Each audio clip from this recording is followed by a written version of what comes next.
Today's topic, what does alchemy in business mean? I am your host, Lia Dunlap, and you are listening to the Oracle on Purpose podcast, where we help intentional leaders clarify their purpose and next steps to create a work and life of significance. What is alchemy anyway? The medieval forerunner to chemistry. It's based on the supposed transformation of matter. Right? That's what the dictionary says. It also says that it's a seemingly magical process of transformation, creation, or combination. And one of the other things that it says in the dictionary is that it is the ability to convert base metals into gold or to find a universal elixir. I especially like that last one, to find a universal elixir. So let's talk a little bit more about that. So what are the risks of not using alchemy in business? Some people not realize that, and I hope by now, just by the description, you realize that the idea of alchemy is not some magical woo-woo thing. It really was originally based in science, and there are lots of places you can go on the internet and you can find very deep and interesting things about alchemy. And right now, we're going to bring it down to the practical, because I believe in combining intuitive guidance and practical business solutions. So this is like the perfect combination of those things, all right? So what's the risk? Okay, what is the risk of not using alchemy in business? You might be wondering, why would it matter? So first, let's talk about transformation. That's the first piece of that combination it talked about. And so if you're not willing to transform your business to meet the needs of a changing marketplace, then it's bound to make your business obsolete at some point, right? Like you're just going to get passed by. The marketplace will move without you, whether or not you want it to. So that's the first thing for sure. And the next one when we talk about creation is if you never innovate or your processes or create new products or programs or services and just stick with the tried and true without any innovation whatsoever, any change to that, then your business can become stagnant. And I've seen this actually happen in different industries, but even in the coaching industry, where something that's been done for a long time just continues to be done that way. And eventually the market itself starts to stagnate. And so there's not enough flow coming into the business to really support it. And so there has to be some sort of shift, right? There has to be something created to kind of revive the business. If the risk of not having that creative piece of alchemy in business is that if you don't have new products or services, then you can basically become stagnant. And others in the market, they're actually going to capitalize on your shortcomings, and then they'll gain that market share. So not only are you kind of shrinking your own market share, but you're actually giving business away without being creative that way. So that's one thing. And third, in regards to this breakdown of alchemy, the combination of things. This I see for clients, it looks like, they're not really keeping an eye on all of the little pieces of their business.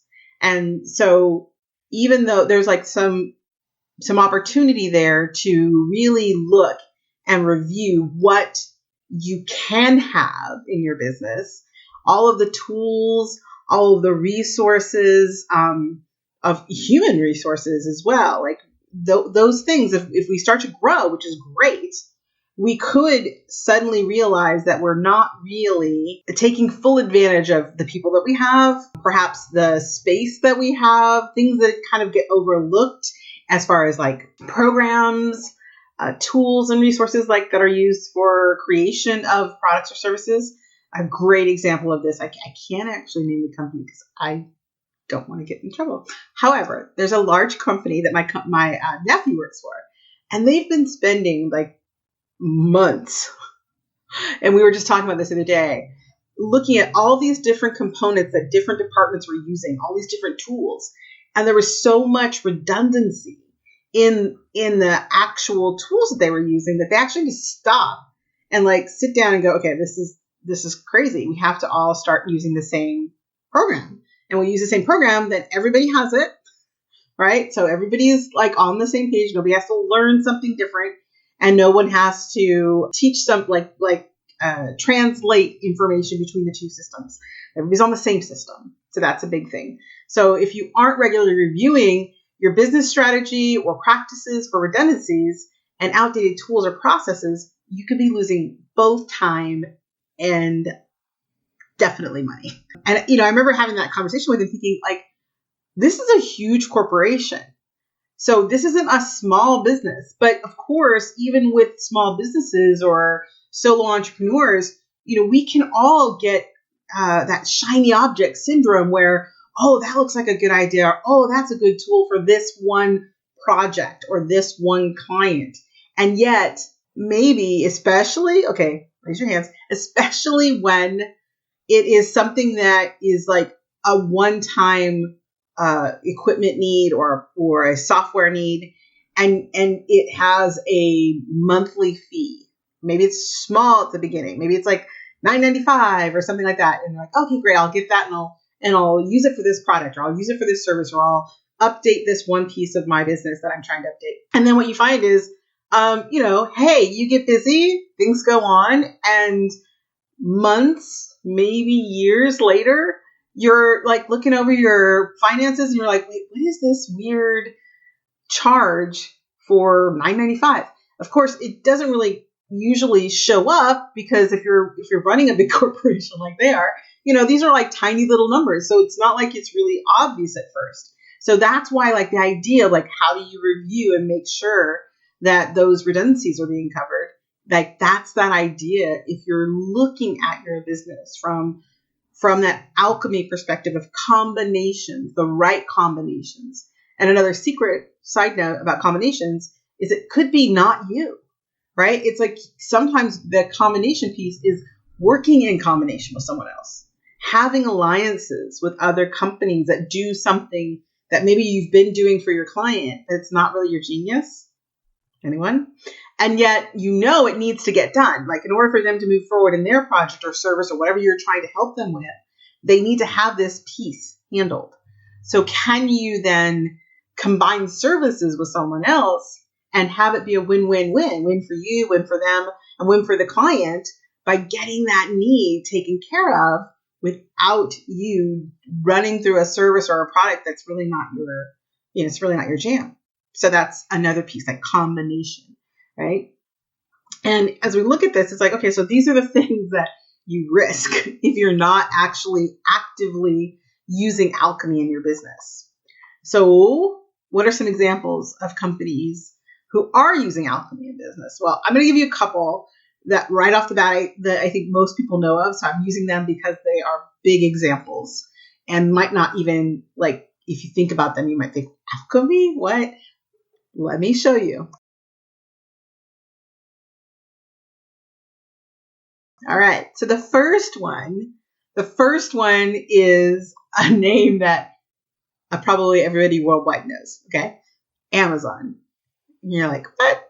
Okay. Amazon started out as a shoe company delivering shoes. As the story goes, from a small room in a little house, right? So how are they using alchemy? So the alchemy that they're using is transformation. And it's transformation of registering what the marketplace needed, seeing it, and taking advantage of it. Because they already had the infrastructure. They're already delivering things, already figured out the delivery process. So they were like, what can we do with that? Ta-da!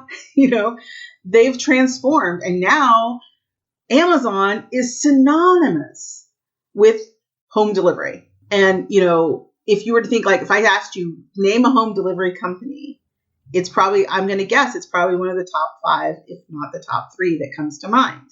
If you think of the other 2, I'm going to tell you a side story really quickly about FedEx. So I, and maybe many people of my age, knew of a company called Kinko's. Kinko's became FedEx. It became FedEx Kinko's, and I think now it's just FedEx. Maybe it's FedEx copies or FedEx services. But the reality of it is that they did the same thing. They transformed because Kinko's was serving a need. But when they were purchased by FedEx, FedEx was realizing that a lot of their clientele were business people. What were they sending? Documents. Why not create the documents that they're sending right from the shop. So you've literally created the document on the computer at FedEx or at Kinko's, and then they take it and ship it directly to the person you're trying to get it to. Pretty brilliant. That's a beautiful example of alchemy. Okay. And the last one that I want to share is a little less than a business per se, but it is a lot of big businesses, and it is big business. And that's Vegas. Think about Vegas. They are a great example of alchemy in business, right? They took something that was kind of struggling to really gather steam, right? Because they were known, they had this moniker of Sin City. Talk about transforming. They took that and they recreated themselves as the go-to Wonderland theme park city for people of all ages, right? From Sin City to family friendly. Talk about lead to gold, right? That is a alchemist dream, if you will. Like Sin City, family friendly. You would have never thought it, but they did it. And so that really is an example of alchemy in business. Now, that transformation, that's a big piece, and the recreation, that's a big piece of what alchemy can do for your business when you are focused on it as a tool and as a strategy, right? So it can really be a strategy. I think that's the best way to describe it, really. So as we look at transformation and what the benefits are of alchemy in business, when you use alchemy in your business, you're looking for ways to turn challenges, right? So challenges that you come across in your business into opportunities to serve your marketplace better. What that might look like. Okay. So one thing that might look like is that you have a client or several clients for some reason. All of a sudden you have this rash of people having a challenge with something that's going on in your system, right? It doesn't matter what it is. It's suddenly you get maybe a handful of people complaining about something. Now, a couple ways you can handle that, right? So if you're coming from an alchemist perspective, you say, there's an opportunity here. What's the opportunity? How do we do this not only better, but how do we do it so that we're serving these clients that are really coming forward with a concern? And when you do that, that is using alchemy. The other thing that happens is that your marketplace then responds to you as a hero. You become the hero to them. Like, hey, they not only heard what we were having a problem with, but they created a solution and gave it back to us the way we needed it, right? So if you turn those challenges into opportunities to serve them better, then they become more loyal to you. And that's a way to use alchemy in business from the transformation process, okay? And if you want to go into the creation side of things, remember what we said earlier about universal elixir? I love that. Don't you love that? Doesn't that sound juicy? Literally. But universal elixir, think about it. What is a universal elixir? It heals, right? Or serves your client's needs. That's what a universal elixir does. So they want it and are eager to buy it because it's what they've been asking for, right? You are taking the opportunity to provide your clients, potential clients even, what they've been looking for. You've created the elixir, right? You become Oz. You become Oz in your industry to those people who are looking for a solution. So it's alchemy there looks like doing really robust surveys. Now, this is a key. This is not about blanket surveys. And if you really want to be clever about it, you actually reach out to the people who actually love what you're doing. And you listen to the things that they love, and you make sure that what you're creating, either the processes or the teams or the experiences, always include those things that they love. And then you market that. You market those things. I had a client who was telling me about somebody that they had worked with who was like, they love that they had created this process for them. And it was like, that's great. So, take that now and tell other people that's what you do, right? We can get so caught up, but she was saying that so she was saying that she was sharing a testimonial from this person. Key, look at your testimonials. They will tell you what they like. They will tell you what they like.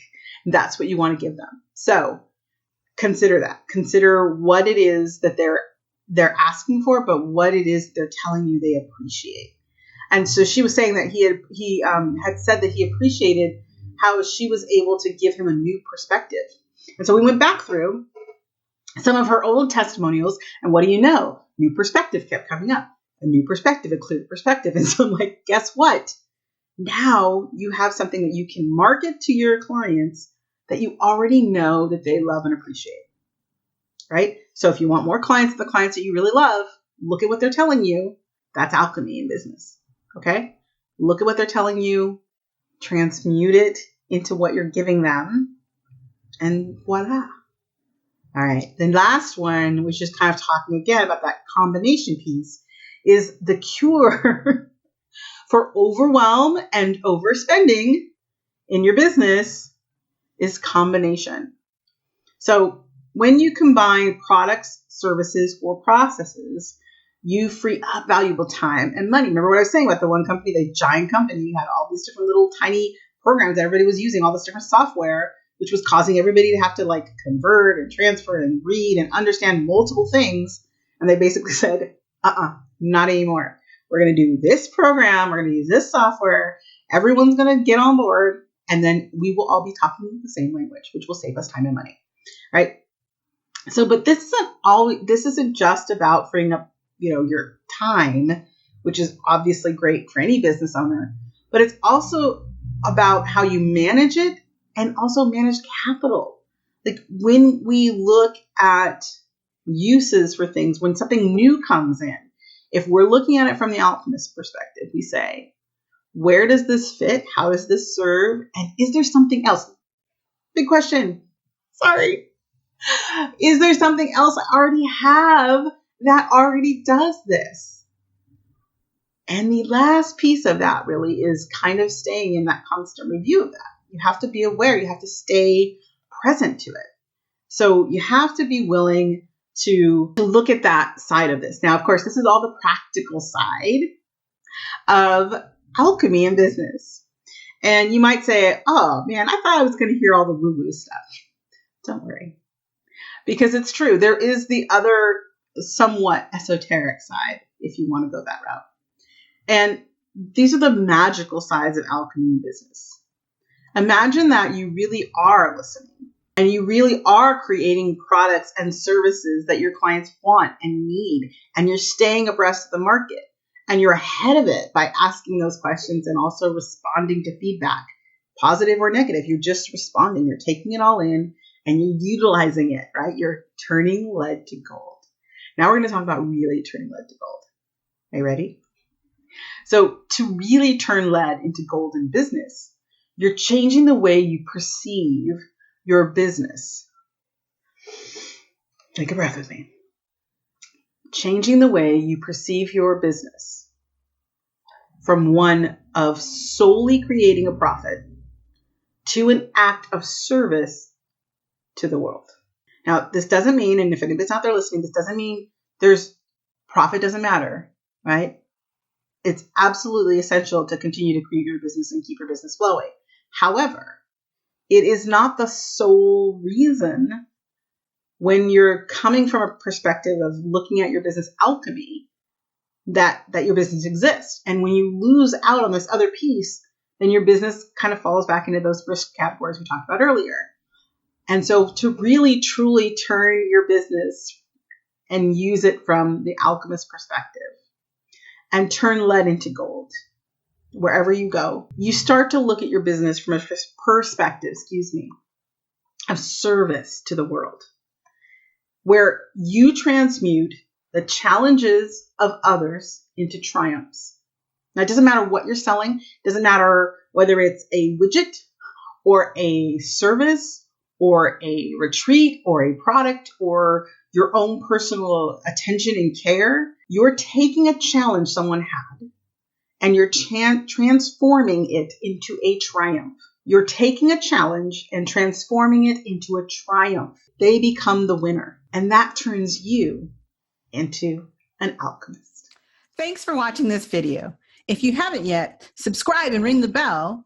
And if you want to see more videos like this, click right here.